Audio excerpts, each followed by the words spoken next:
Interior Cabinet Secretary Kithure Kindiki on Friday held a meeting with top DCI officers led by Director of Criminal Investigations Mohamed Amin to establish mechanisms for resolving the backlog in issuance and processing of clearance certificates, popularly known as certificates of good conduct.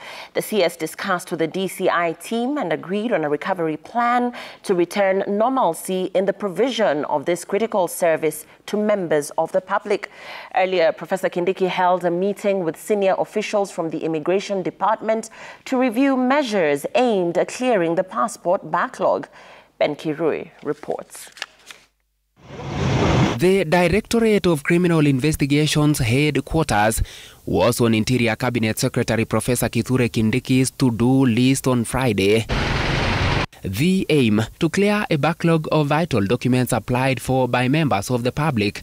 The CES meeting briefly with the top management of the Directorate of Criminal Investigations DCI, led by Director Mohamed Amin.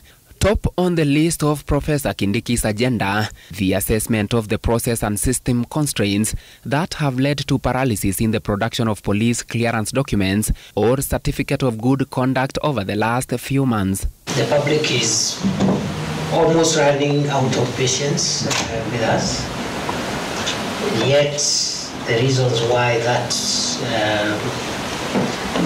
backlog is there is not the making of the department. It is factors beyond the department. So I had sought DCI to perhaps just update me where we are, so that I can see whether there is anything we can do to fast track the recovery of lost ground. The system breakdown, which has been attributed to the delay in processing the certificate of good conduct, has had applicants constantly complaining of making endless trips to DCI headquarters and queuing for hours on end to be attended to. There are more than 10,000 pending applications of good conduct certificates. Kuja hapa DCI kushughulikia story ya good conduct because tumekuwa tukitaka kutravel but hatuwezi jua tuna. It's 2 months now and bado haijatoka na tunafaa kutravel. Nimekuja hapa kufuatilia good conduct yangu since last month. Haijaitokea na travel next week. We must crack that problem, however difficult it is, whatever it takes. And therefore we must work, because if we lose this standing, it will be very difficult to correct it.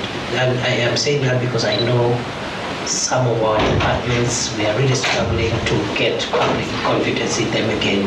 You already have it. Though the system breakdown has been resolved, the CS discussed with the DCI team and agreed on a recovery plan to return normalcy in the provision of this critical service to members of the public.